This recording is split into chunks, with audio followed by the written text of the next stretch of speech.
Ես էլ երբ որ տեսա, որ մեր երկիրը տանում են կործանման, մեր երկիրը տանում են թրքացման, ոչնչացնում են մեր բոլոր ինքնությունները, այսինքն մի քանի տարի հետո կարող է մենք զարթնենք եւ մեր գլխավոր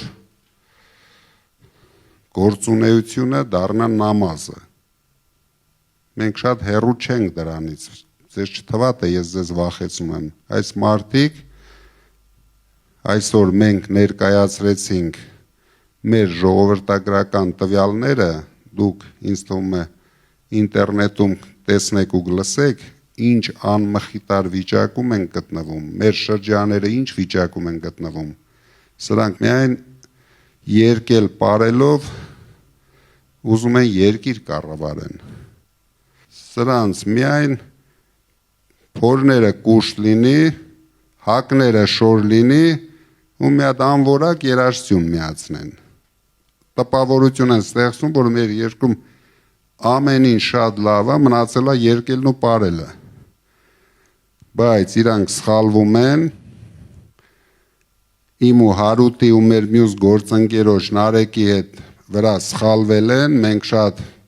համառ ենք, մենք շատ ճիշտ ճանապարհի վրա ենք, մեզ դուք տեսնում եք միացել են նաև շատ հարգված ուժեր, ես նորից եմ ասում, մենք կարող էինք դաշին կազմել բոլոր ուժերի հետ, մենք չգնացինք այդ ճանապարհով,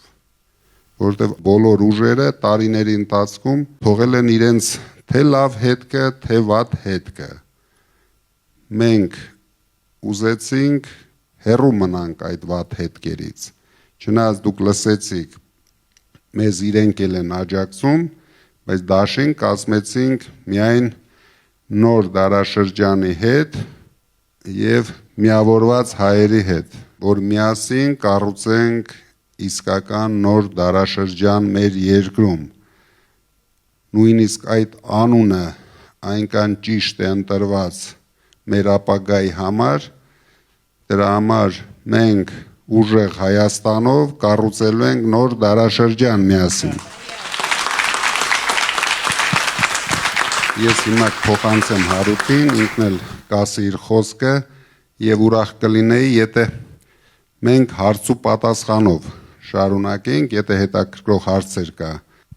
Շնորհակալություն, պարոն Կարապետյան։ Նախ ուզում եմ իմ եւ մեր բոլորի անունից շնորհակալություն հայտնել հյուրընկալության համար, ինչը այս լարված օրերին, երբ ամեն րոպեն, ամեն վայրկյանը բոլորի համար ու հատկապես նաև ձեր համար թանկ է, դուք ժամանակ գտաք, հատկացրեցիք, որպեսզի ավելի անձնապես անմիջական շփում ունենանք։